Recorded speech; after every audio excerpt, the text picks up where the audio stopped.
IVM.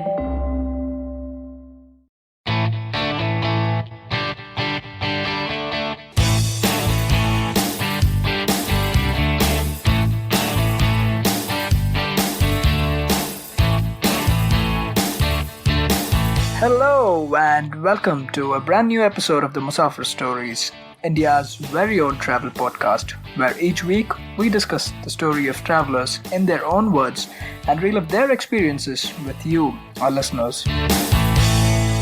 Hey guys, welcome to a brand new episode of the Musafir Stories. Hope you're all well and had a wonderful Diwali. On the podcast today, we have content creator and YouTuber Stuti Bhadauria, whose slow travel videos have made us fall in love with Goa all over again. So let's jump onto the episode and find out more. Have you ever wondered where the business world is headed? How the ways in which we create, market, and sell to consumers will evolve? Or if we'll ever go back to wearing pants while working? For answers to all of this and more, tune into Advertising is Dead with me, Varun.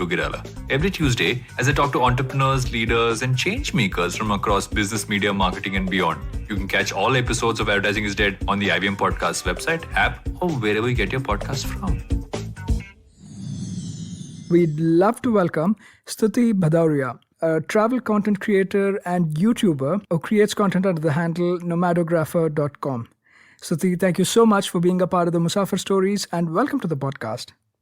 Thank you so much for having me. Your podcast has been like a escape for me. Stuck in lockdown, I've been listening to all your podcasts for the last 3-4 months, and thanks for creating those first podcasts, and thanks for having me on the podcast. No, thank you. The pleasure is totally ours, and we've been following your work for a while now, Stuti, and I'd always been meaning to have you, and now is the opportunity, and now is the time that we finally managed to have you. So really, really grateful to have you on the podcast, and thank you for agreeing to be on it. But the introduction I gave about you, Stuti, is really short and concise. So why don't you speak a little bit more about yourself and also the type of content you create? So, like you said, I am a travel content creator. But before that, I was into the normal marketing job life. And the traveling part came quite late in my life after I started working.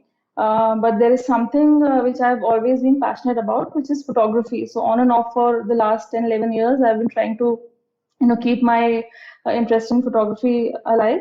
And most of the photography work that I do is documentaries in nature. Basically, I try to capture the beauty of a place in its rawest form without adding any, extra effect to it, so that somebody who is watching it or looking at it, gets the true feel of that. So it basically started when after I did my MBA. I joined a travel startup rather than going into a corporate path.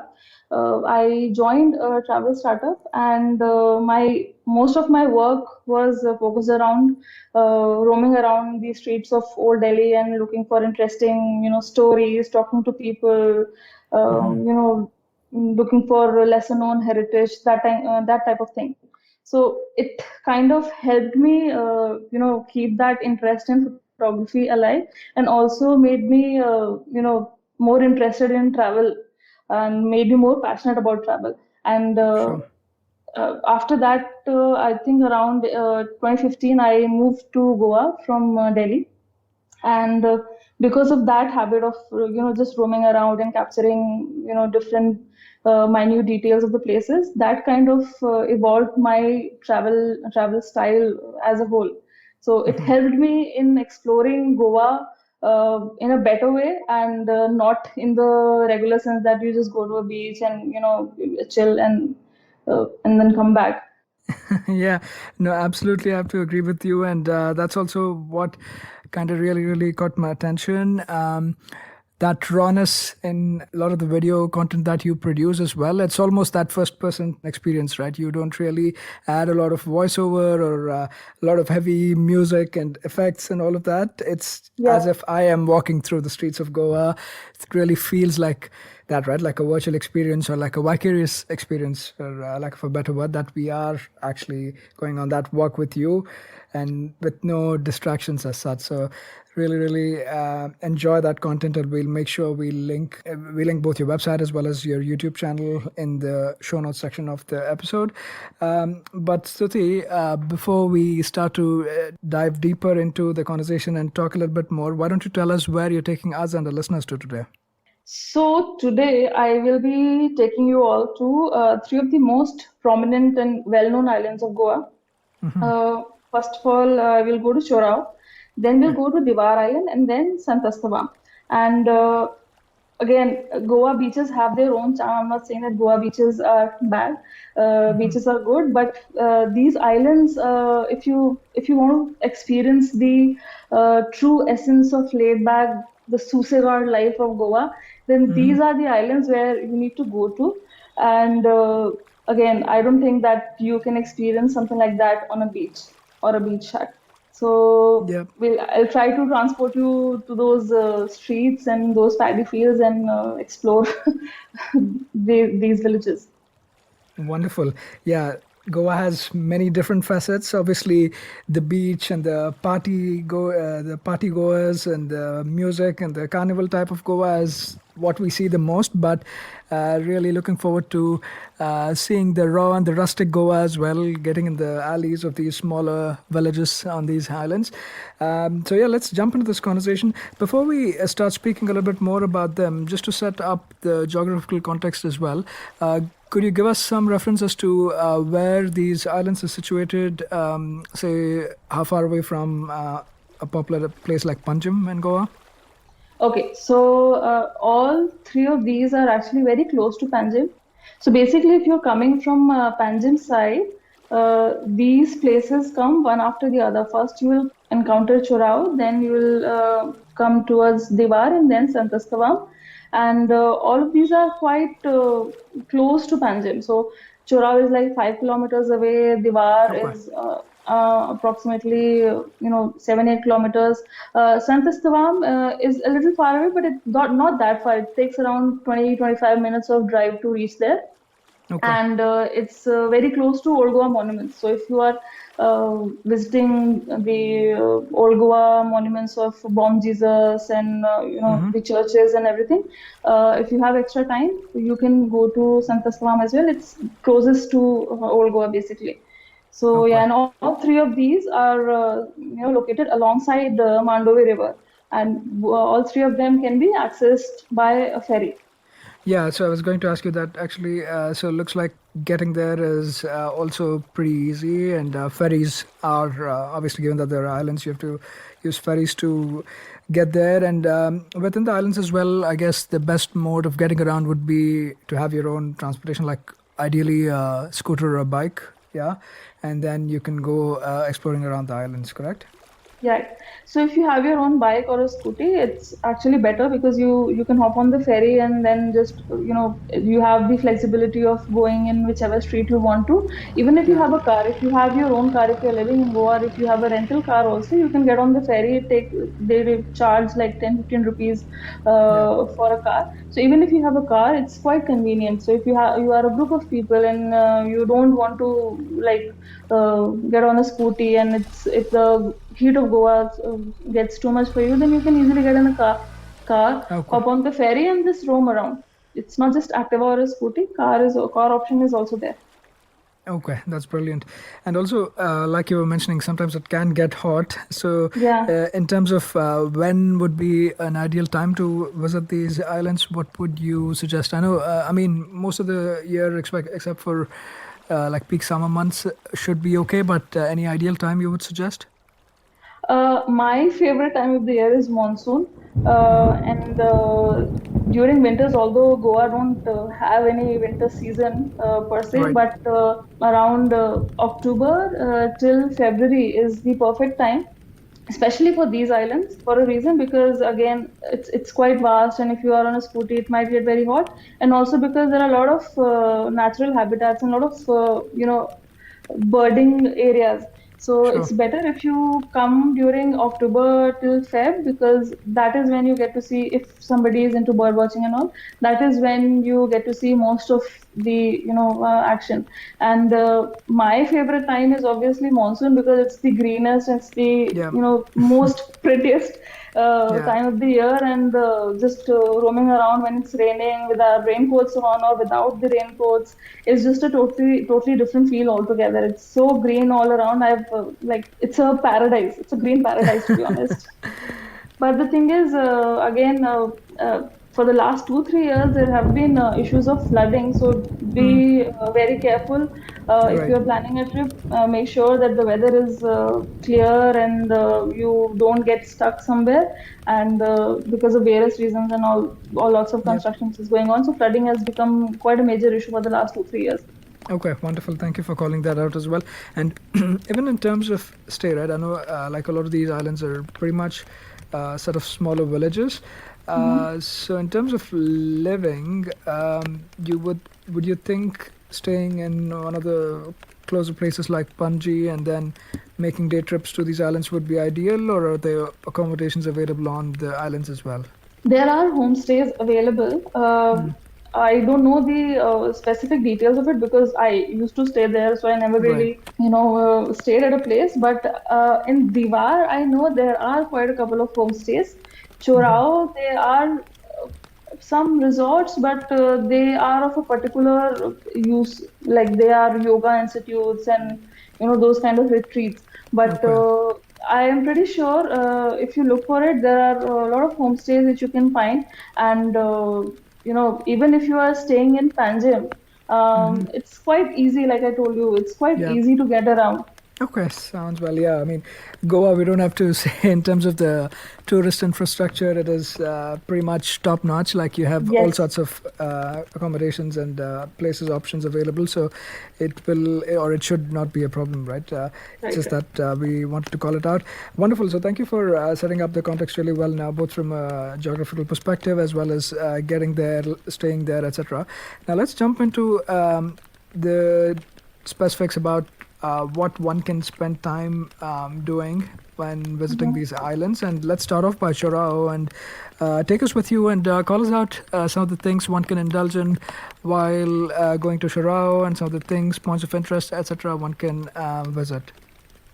Okay, so before we get on to the Chorao ferry, the Mm-hmm. road that we take is in itself a very beautiful route, and Okay. it's called Ponte de Linares. It was Mm-hmm. built in around 1600s, 1630s, I guess. And Okay. back in those days, because I think there was a plague in old Goa, and then people were shifting Sure. to Panjim. So that causeway was made, which connected Panjim to old Goa, and that road goes through all those ferry points, which we'll be, covering in this talk. So that Ponte de Linares route in itself is very beautiful, and when it was constructed, it was, I think, the largest causeway or the longest causeway of those times. So it's Mm-hmm. kind of a architectural marvel, although while you're driving on it, it might not seem like that. But that in itself, if you're driving on that route, please, uh, stop for a minute and try to admire the beauty of that whole route. And then the first stop that we get to is the again Chorao ferry. Mm-hmm. Uh, Chorao is actually the largest of the the islands of Goa. Right. So and again it has a lot of mangrove vegetation all around, so it is the main attraction of that place. So once you get on the ferry, it's a nice 10-15 minutes long ride from Ribandar to Chorao. And that whole ferry ride in itself is very peaceful. You see the other side of the Ponte de Linares, and then as you get closer to the island, you can start seeing the mangroves and birds just chilling on the trees. So it's the whole ride in itself, not just the island. The whole ride in itself is quite enjoyable, and also because it's free. And if you don't want to do a cruise or something, like if you are a budget traveler and you don't want to get on a expensive cruise, just get on these ferries and just explore the rivers of Goa. Yeah, That's that's the best wonderful. way. Yeah, I was also quite overjoyed by looking at that. Apparently, so if you're just walking into it, like if you don't have a vehicle, you don't have to pay anything, basically, right? That's what you're saying? Yes, Yeah, if you have to, yeah, you have to pay for the vehicle, basically. But that's it. if you're just walking into it, you don't really have to pay anything, which is great Yeah. for some of us who might just have extra time on hand. We could just take the ferry ride across, right, and walk around a little bit. Wonderful, and yeah, like you rightly called out, it's one of the biggest islands. It is actually the biggest of the islands in Goa, and I believe there's 17 islands. A lot of them are, I mean, relatively smaller sizes, but of those, this is the biggest. And the prominent feature is also the mangroves and the natural habitat of the region, right? I'm sure you'll call Right. out a few of those, but Yes. that's also very, very vivid and visible as you approach the island, and also a very important part of the ecosystem there, right? These mangroves, in terms of maintaining the habitat of the flora and the fauna around the island. Yeah, so like mangroves, again, it's a very fragile ecosystem. But because of these mangroves, we now have one of the biggest or one of the most prominent bird sanctuaries in Goa, Dr. Salim Ali Bird Sanctuary. And as soon as you get off the ferry, you'll see the entrance to the sanctuary. I think the ticket is not very expensive if you are into bird watching, or if you just want to, get the feel of a dense forest and you don't want to get too far away from the city, or you don't want to go to the Mahabir Sanctuary or all the other sanctuaries which are in Goa, then this is a place for you. And again, if you go in the off season, you might not spot too many birds. You will only find the birds which are like native to Goa.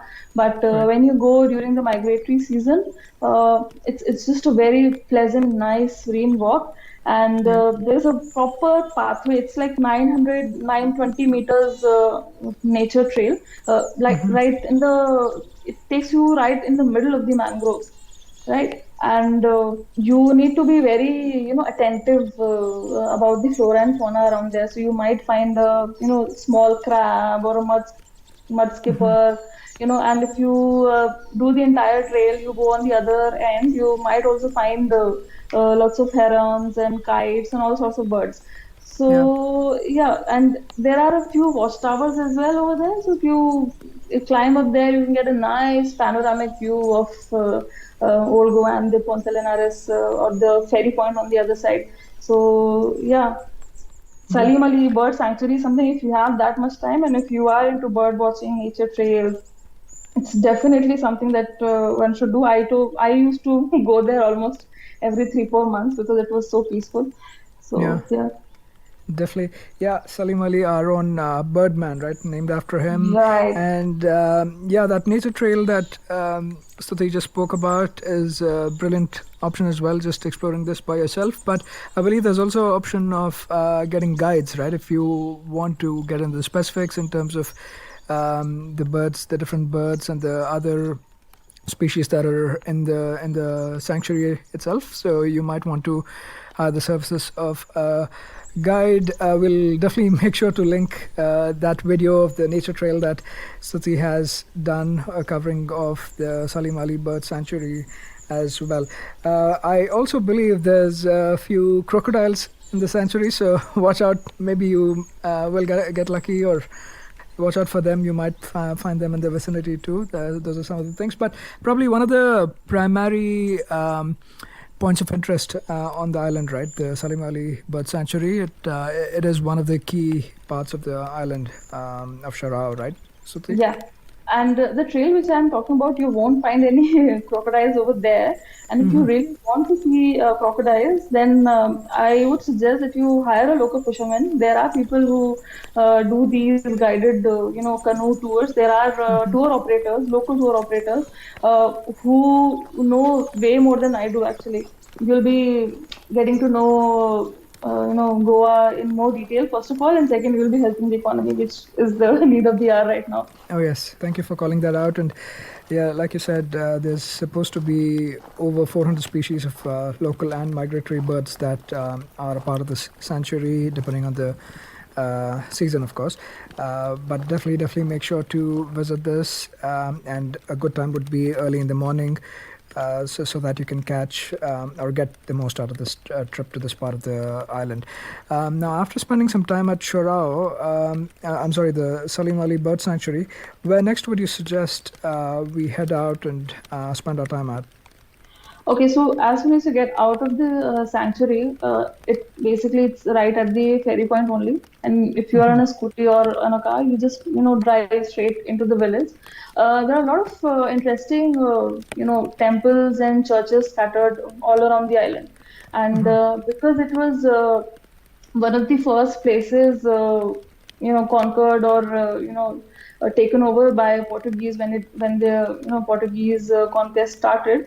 Yeah, So it has a lot of interesting history, a lot of structures which are like an amalgamation of both the chapters of the history. You will find a right, temple which was probably destroyed at some point of time. You will find a church which was built on the foundation of something else. So there are lots of interesting structures all across Chorao, and the first place which we'll cover or which you will encounter is the Devaki Krishna temple. okay. So there are only two such temples in Goa, like Devaki Krishna. Devaki was Krishna's mother, and there are only two such temples in India actually, Devaki Krishna temples, and both of them are in Goa. Okay, interesting. So one is in Chorao Island. That's the one. So as soon as you enter the village, you'll find a nice, vibrant temple. So that is Devi Krishna temple, and there is another one in Marshall. And again, there are so many structures you won't be able to cover everything in one go. And especially if you are trying to cover the island, I would rest of the island apart from Salim Ali, I would suggest that you at least make a list of items that you want to cover and give it a good amount of time, uh, Right, at least a day, so that you don't just cover, tick off those items from your list, but you also get to see the nice houses and lanes and everything. So right. so in between these temples and churches, there are lots of interesting houses. They might not have a lot of history, but again, these are interesting structures to look at. Most of the time we call these Portuguese houses, but these are actually not Portuguese houses.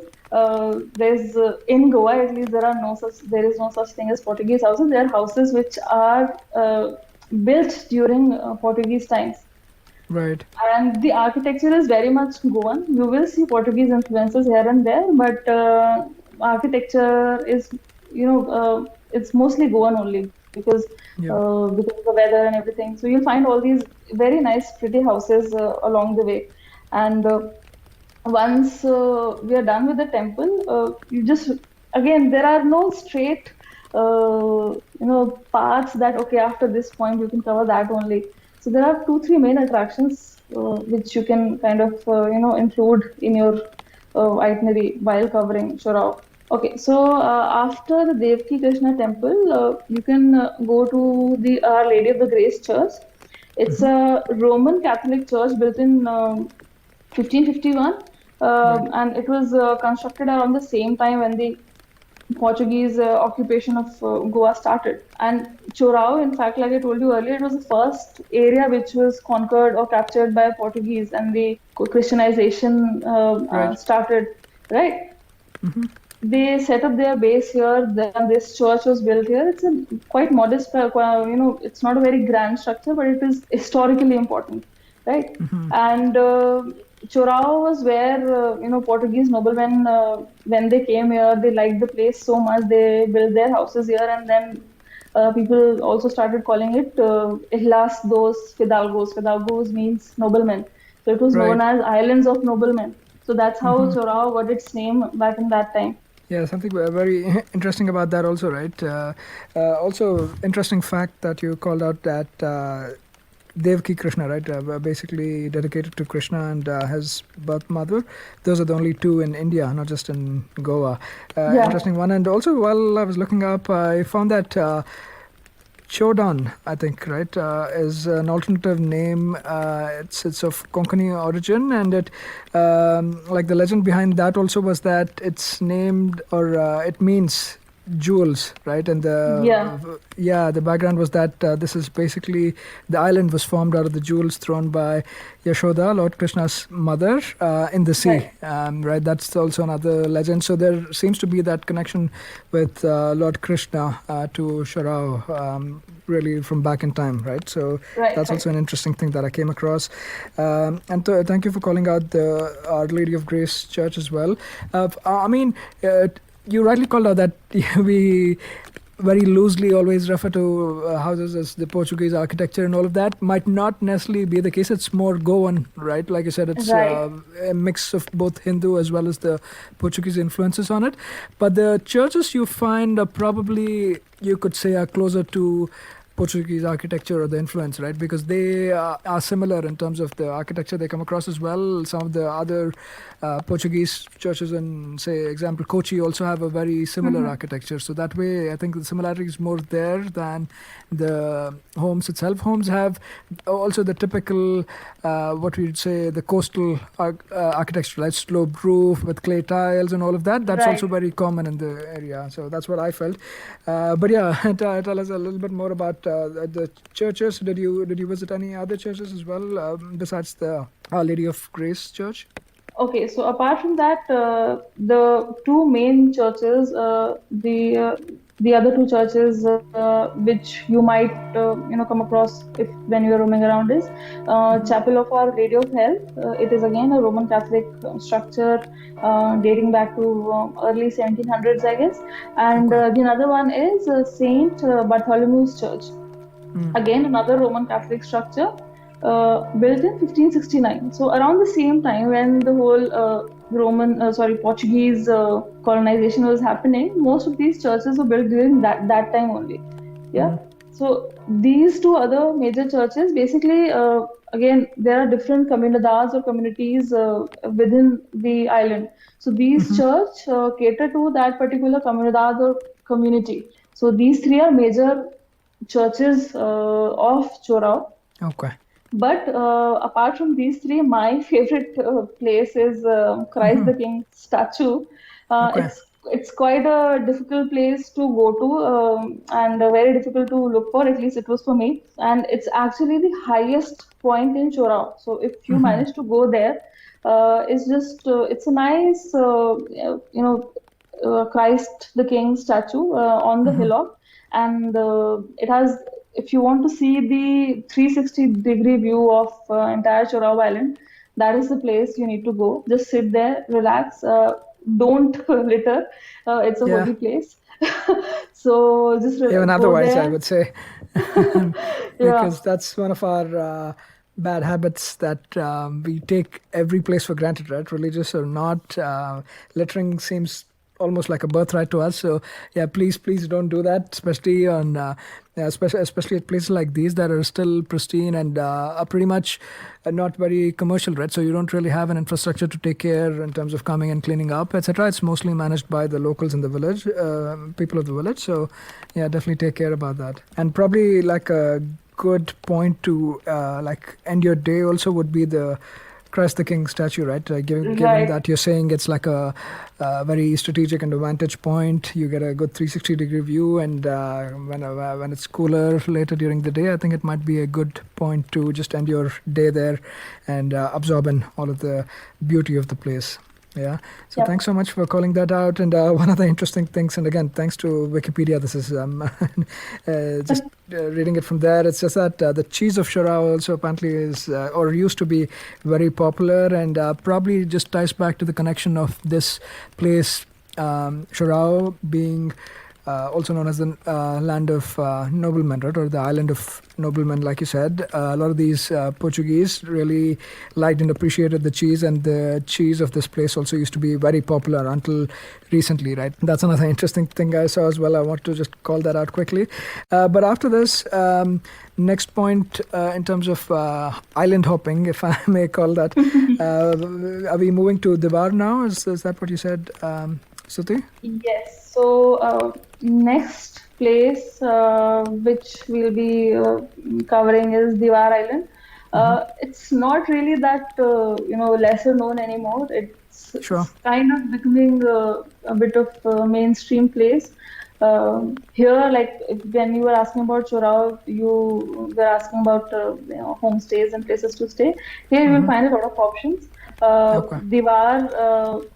Again, it's very well connected through ferry, but there are two ways by which you can access this island. One is from Ribandar, the same road that you took for the Chorao ferry terminal. Keep driving along on the same road, and you can take a ferry from there on the Ribandar Ponte Delinhares road. And the another way is after crossing all the old Goa monuments, near the St. Cajetan Church, there is that Viceroy's Arch. So there also there is another ferry point. So from there also you can access the island. The interesting thing about Divar Island is that as soon as you get off the ferry from both the points, for around 2.5 kilometers from the Ribandar side, or for around less than 2 kilometers from the old Goa side, you won't find any house, any shop or anything. It's just paddy fields, marshes, and no no sign of human beings whatsoever. And after around 2 kilometers, you start seeing some houses, and you can see the church from a distance. But yeah, that whole stretch of road from the ferry point till the village starts it's really nice, and especially if you are into cycling, if you want to do a nice cycle ride through the village, that is a very nice road to go for cycling. And I think there are some people, some tour operators who do cycling tours through Divar. That is something which I find really interesting, that for the 2 kilometers stretch, you won't find anything. Just keep driving slowly, and then after 2 kilometers, you find some sign of civilization. Yeah, no, definitely. I think, as you rightly mentioned at the beginning, right?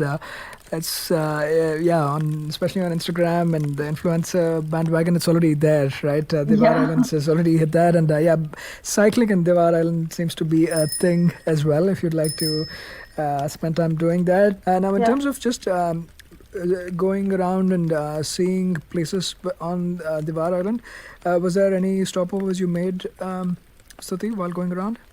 Yeah, so the first stop that you can make is Our Lady of Piety Church.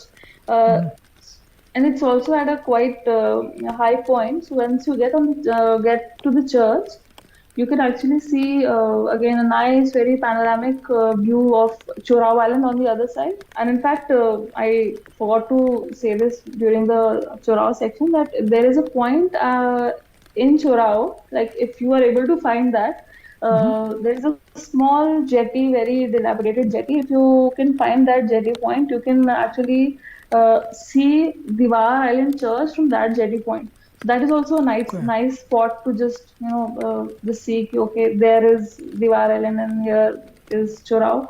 And from the church, you can see Chorao and the river. Nice place to just relax and just enjoy the view, basically. Okay. Yeah, wonderful. And this is the Our Lady of Piety Church, you said, right? Yes. Awesome. So, any other churches? Because another one that I came across, I don't know if you had a chance to stop over here, was São Matias Church. I think even that one is very. Of the churches I saw, the different churches I saw, this one was kind of a little different with its hues of blue. It was really beautiful. Yeah, so I went there long time back, but I was not able to document it in the video. But again, if you want to include it, because it's, I think it's on the other side of the island, basically. I see. Right, okay. It's in the Malar area. right? Right. So if you want to go on a like nice long drive, you do the Our Lady of the Piety Church, and then you can do this nice drive towards Saint Matthias Church as well. It's also quite as old as the churches in Chorao. So yeah, it's again a nice drive and a nice church to just relax. Yeah, definitely. And what about, did you find any, did you make stops at any temples as well? Because I know we talk about the Christianization and everything, but there does still remain quite a few important points of significance, like temples also, right?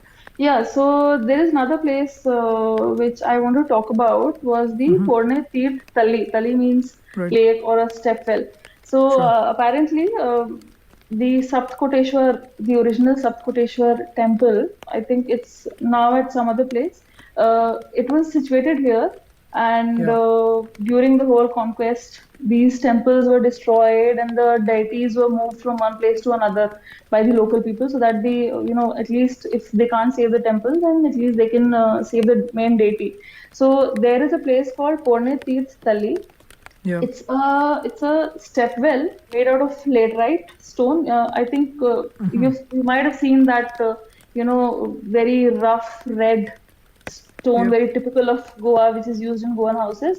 So it's a huge pond kind of thing, and then it's surrounded by these laterite walls, which seems like it's not a like something which has been put there. It was a natural rock formation, and then there are small niches carved into those stones. Apparently, there are 108 niches like that, and Okay. the old temple from the Kalamba times used to be there.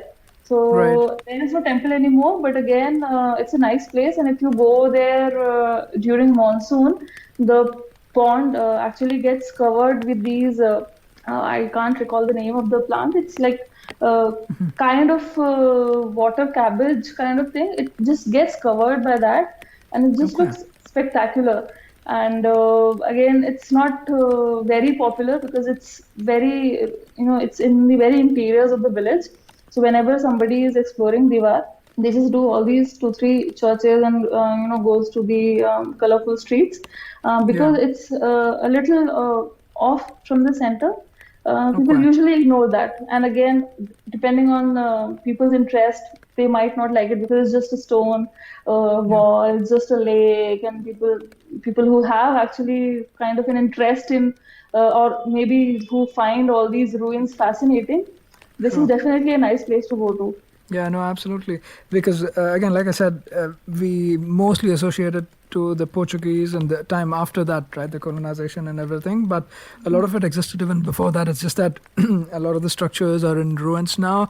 That way, I found this structure very interesting as well. And when we say stepwell, again, this is not stepwells in Delhi or Rajasthan or somewhere else, right? It's not that huge. It's a fairly smaller structure, and I believe Saptakoteshwar was the patron deity of the Kadambas, basically, right? Yes, That's yes. why it was. And the new temple, like I said, after the initial structure was, or when they tried to destroy it, it was shifted to Naroa in Baikolim is what I Yes, read. Narwa, So yes. that's where, yeah, so that's, okay, yeah, I'm sorry if I'm butchering the pronunciations, but that's where the temple is and the idol has been transferred to. But this place is also very unique, right? Unlike rest of the, say, churches or the temples we have talked about so far. So that way, definitely do make it a point to check it out if you have the time for it. Cool. Thanks so much for calling that out as well. Any other points of interest that you covered off while you're on Divar? Yeah. No, not a place, but Mm-hmm. it's a festival which was actually the first ever Goan festival which I attended. Like Mm-hmm. I moved to Goa in I think July or August 2015, and this festival was taking place at that time. Mm-hmm. Uh, it's called Yeah. Bondera Festival, right? It's spelled Bonderam, but the M is silent. So it's basically a festival of flags. It happens in August, I think fourth Saturday of August, and Right. it has a very interesting story. And if somebody is planning their trip around that time of the year, especially not this year, maybe next year when it's safe to travel, Yeah. try to experience this festival. It's just as grand as the carnival. And the story behind the festival is that back in again Portuguese times, there were different communities and there were disputes that this area is mine, this comunidad is mine, and people used to fight over those, occupation of those areas. Right. So what Portuguese people did was they demarcated those areas by using flags, and flags in Portuguese is pronounced as bandera, I right? see. And so bandera is like the corrupted version of the term bandera, and now it's a full-fledged festival. There is a fair which happens. There are large floats from all across Goa, which just roam around. Which cover all the streets of Divar. So that is something which, if possible, or whenever it happens, I'm not sure if it's happening this year, but it is something which, apart from carnival, you should definitely experience. Uh, yeah, it's a very interesting, very nice, very full of life festival, and yeah, I think Yeah. apart from carnival, try to experience, try to explore some other festivals as well. Yeah. Yeah, no, Goa does have a few unique festivals, right? Even Diwali is a little different in Yes. Goa, like how it's celebrated and everything. So it's good to know about Bondera as well. And the backstory is also very interesting, right? The Yeah. story about how the name comes and all of that. So thank you for calling that out. A couple of other things also I saw in terms of festivals. I don't know if you came across this, was Potekar, or again, pronunciation wise, I don't know how exactly it is pronounced, but it's very similar to Halloween, is what I understand. People wear Yep. masks and yeah, go around the localities. So an interesting thing, even I never knew that we had anything similar to Halloween in India and in Goa, right? So that was good to know as well. A lot of these little things that go on in villages, sometimes in certain parts of the country, you never get exposed to as much. So it's good to actually find out about all of these hidden gems, if I may use that cliched term and call that, right? So, Yeah, yeah. but the good thing about Goa and actually Goans is that they love to celebrate everything. Like there when if you are living in Goa, there is a festival almost every month, and especially during the from the August till March, there is one festival after the other. So it's like you are in a festive mood most of Yeah. the time, and they celebrate everything, and Yeah. that's why they're so happy all the time. That's why the people over there are so chill, because they're always celebrating something or the other. Yeah, it's definitely a great attitude towards life and life in general, right? Just be Yeah, chill and enjoy life, and that yeah. actually shows in the attitude of the Goans and the culture of the place as well a lot.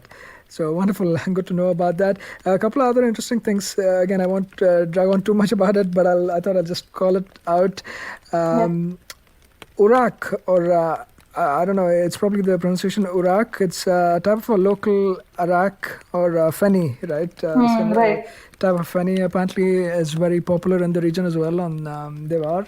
That's something you might want to try out. Again, make sure you know some local when you try these things out, not just by yourself, but that's apparently very, very popular. And a lot of the bits and pieces from the movie Finding Fanny, right? Deepika and Arjun Kapoor, I think.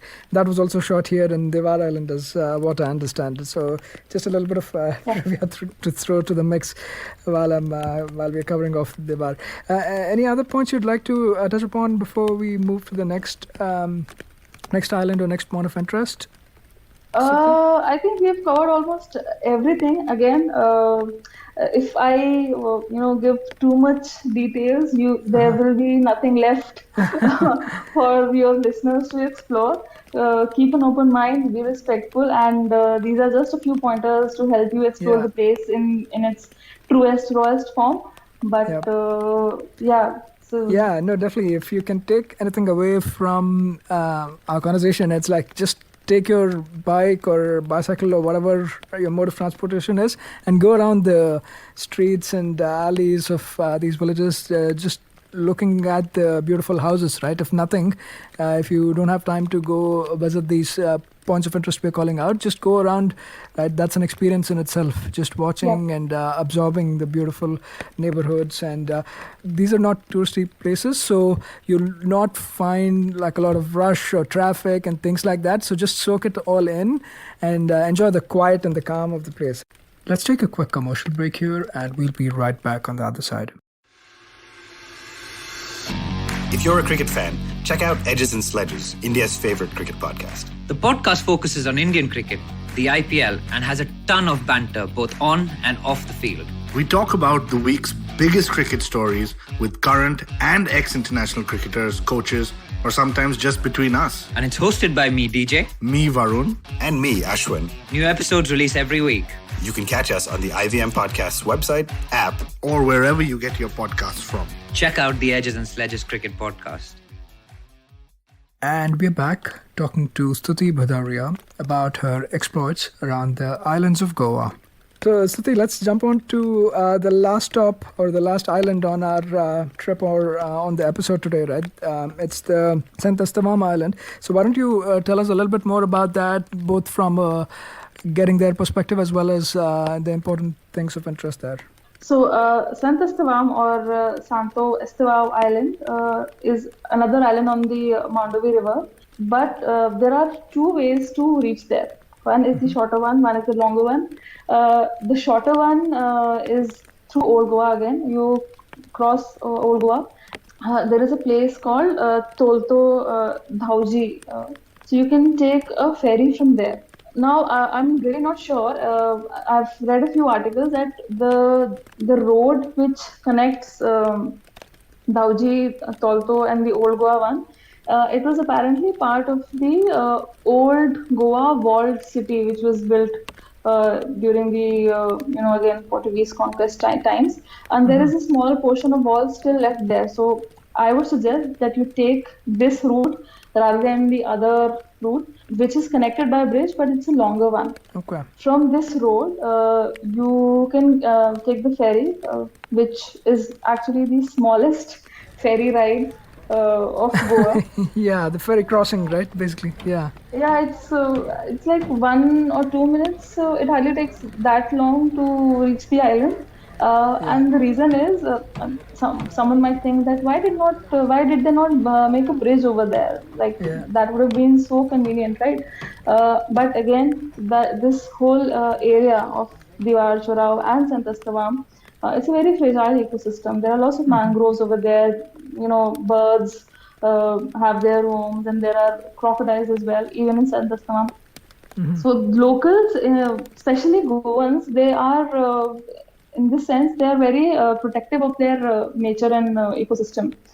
So apparently in, I think 2017, 2018, there was a proposal to make a bridge over there, but people protested and finally they did not make a bridge over there, but they made it somewhere else, which was not that, ecologically sensitive. And thankfully we have, because of that, we have the smallest ferry ride to St. Estevam. Yeah, it's so small that apparently you can talk to the person on the other side. Is what I hear. It's very small. I was also surprised that why does it even exist? I had the same question that they could have easily made a bridge. Then I understood, that doesn't make sense. Sure. It's a very fragile ecosystem. We need to protect it. We don't need to ruin everything with bridges and roads and technology. Let it be. Yeah, yeah, definitely. So after that, actually, St. Estevam again is divided into smaller islands. And again, it's a very big place. So it's better that you have your own car, your own scooty or vehicle. The first section or the first place that you can start from is Tolto. It's again it's a small island. A stream runs through it, so it's not like an island in the sense that Chorao is an island or the Divar is Right. an island, but it's a small, separate place. And there is a church over there. It's called Our Lady of Boaventura. It's the oldest chapel of the village. Okay. And again, I think the family which lives next door is taking care of the church. And when I went there, again, like I said, people are very protective about their surroundings and nature. So when I went there, they saw me recording, and they saw me with the camera and all. So they were quite skeptical. And then I told them that this is what I do. I make these kind of videos, and they were very happy.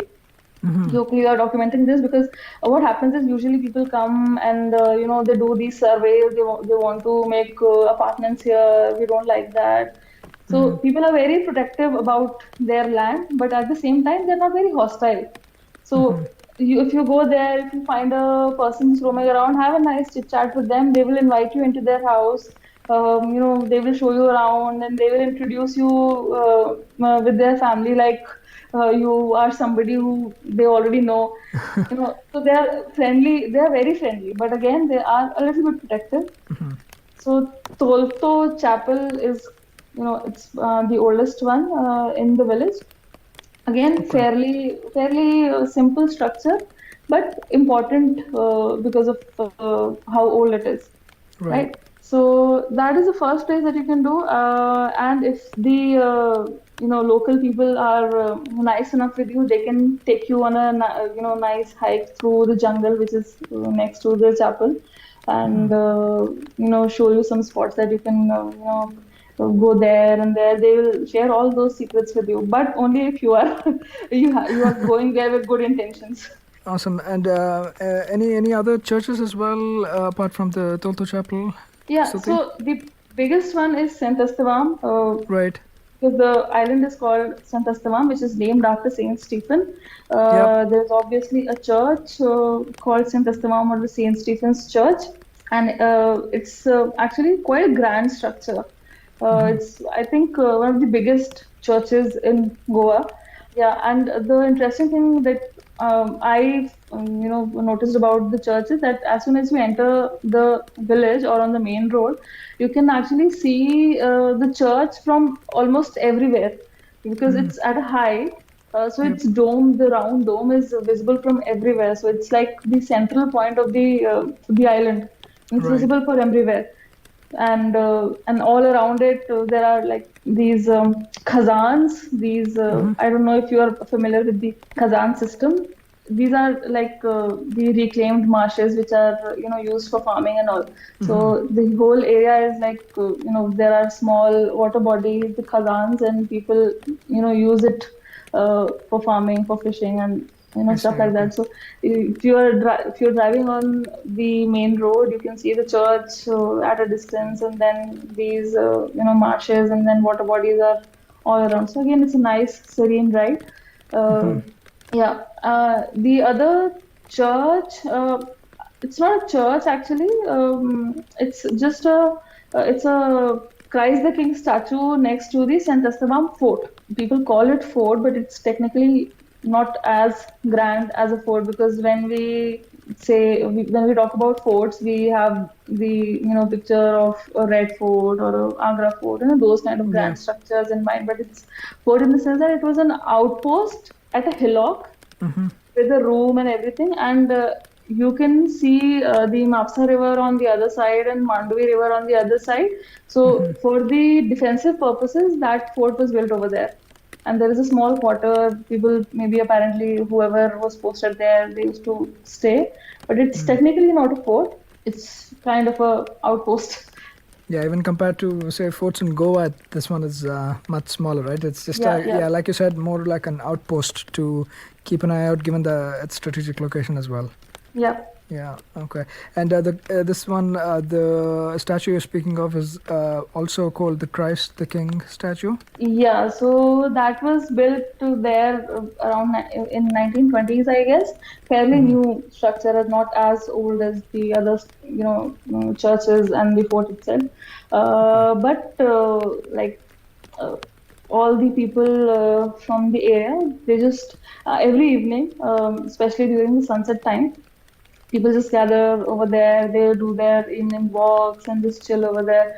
And then the local people, they've also made a pathway of I think 14, 15 crosses. So it goes all the way Yeah, into the village 14 holy also. crosses. Yeah. So 14 holy crosses. That is again a new thing.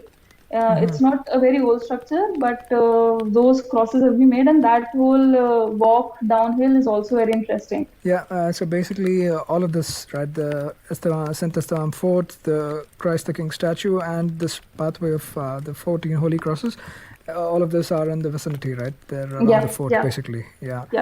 So awesome. Thanks for calling that out. And yeah, quickly calling out the St. Stephen's Church, right? Like you said, the biggest in the region. And I see that even though the original structure was pretty old, right? It was, I think, built back in the day, right? When the Jesuits initially came here. But since then, it has been kind of toned down a couple of times, one during the Maratha campaigns and then rebuilt as well, right? So the structure we see is fairly new in that sense. Yeah, so that's the story with like almost every, not almost every, but most of the temples and churches over there. Whenever somebody was trying to capture a place, they used to, tear down the previous structure and then make their own thing, and then people used to build it back again. So it's like a recurring thing that people destroyed and then people again rebuilt it. Yeah, definitely. But yeah, one of the very important and main structures of the region, like you said, you can see it from any point of the village as well as you approach it. Given that it's so huge, right, and named after, I mean, even the island is named after Saint Stephen's, basically, right? So that's an important call out.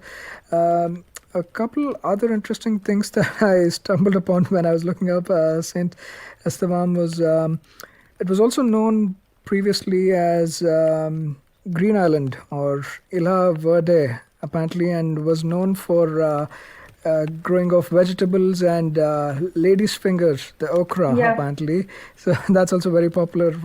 Like St. Estevam is very popular for that. And it's been popularly known as the Isle of Vegetables.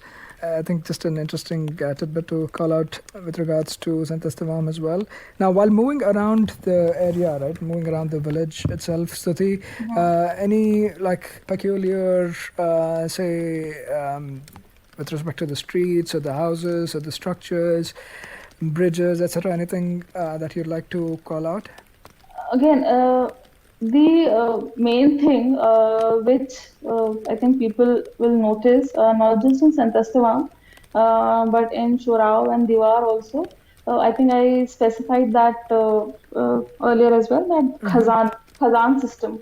And it is something which you will find only in Goa. Yeah, while you're walking around, you'll find these like large portions of lands which have been, enclosed by pathways or bunds. These are actually community managed, agriculture fields or ecosystems, and that's only found in Goa. And especially in St. Estevam, you will find these sluice gates which control the flow of the water like almost everywhere. Because if you look at the map, you'll see that there are like houses are like very close together, but most of these houses are surrounded by these water bodies and marshes. So these sluice gates are basically used for controlling the water flow, because most of the water is not good for farming, right? So that they control the flow of the water, and then that flow of that water is used for irrigating other fields in the area. So that is something like one can actually explore and get more in-depth knowledge into. Yeah, wonderful. No, thank you for calling that out, especially the Kazan system, right? Like you said, that and even the sluice gates and bunds, right? That's also very ingenious of the people. Like the local communities actually have a big hand to play in that. And somebody looking to get deeper into it, it's actually really, really enlightening to learn a lot about how a lot of this has been community managed and managed by the locals. I need not speak to Stuti's expertise with the camera and with the equipment. We'll definitely provide a link to her YouTube. You can check it out. Some really great shots, not just using things like the GoPro, but also drone shots and stuff like that. Just the whole experience, it enhances that significantly, watching your videos and enjoying the vibes of these different islands, right? Any final thoughts, Stuti, as we start to wrap this up? Yeah, so these are the main three islands. There are obviously, other islands which one can explore. Mm-hmm. There is a place called Vanusim. It's actually spelled Vanxim. It's pronounced Vanusim, and it can be accessed from Divar. It's a very small island, and not many houses there, like 10-20 houses are there, and it's a very small, fairly small island. So if you want to go beyond Divar, that is something which you can explore. Then there is Sao Jacinto, which is more towards the southern side of Goa. That is something, Sao Jacinto is something which you can explore. Then there is another island which is actually quite far away from Goa. It's not anywhere close to Panjim. It's in south. It's called Grand Island. There are tour operators who do, boat tours to that island. They won't let you get on the island, but you can get pretty close. You can do swimming and scuba diving and all. So that is also something that you can try out. Yeah, there's a lot of islands, but Stuti did call out a few of the significant ones that you can go on and explore. Just be sure to be respectful.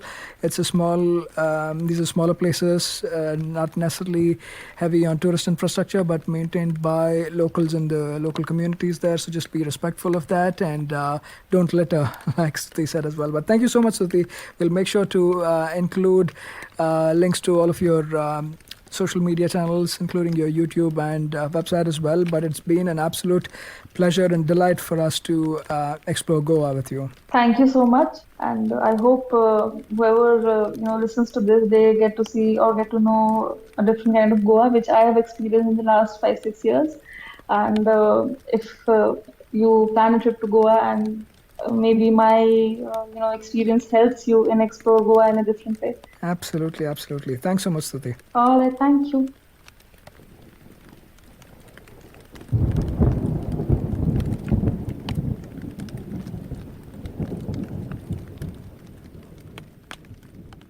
That was yet another great episode on the Musafir Stories.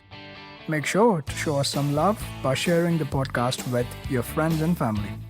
We are on Instagram and Twitter at Musafir Stories. If you like this podcast, don't forget to check out other interesting podcasts on the IVM network. You can listen to us on the IVM podcast app or the website. Follow us on our social media. We are at IVM Podcasts on Twitter and Instagram.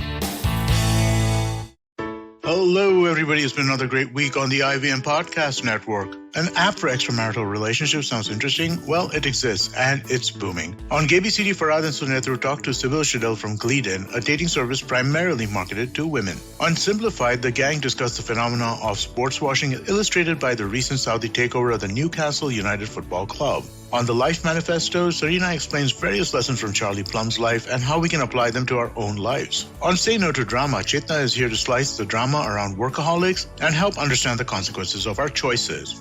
And learn how to simplify your personal finances on Paisa Vaisa as Anupam speaks to co-founders of 5Money, Sujit Narayan and Sumit Golani. Do follow us on social media. We're IVM Podcast on Twitter, Facebook, Instagram, and LinkedIn. And remember, if you're enjoying this show or any of our other shows for that matter, please do tell a friend. And finally, we'd like to thank our sponsors on the network this week: Cred, Bank of Baroda, Quarter, CoinSwitch, Kuber, Slate Coffee, Intel, Kotak Mahindra Bank, and Oxfam India. Thank you so much for making this possible. Do you wonder why China does the things that it does? Or want to know how we could improve online privacy?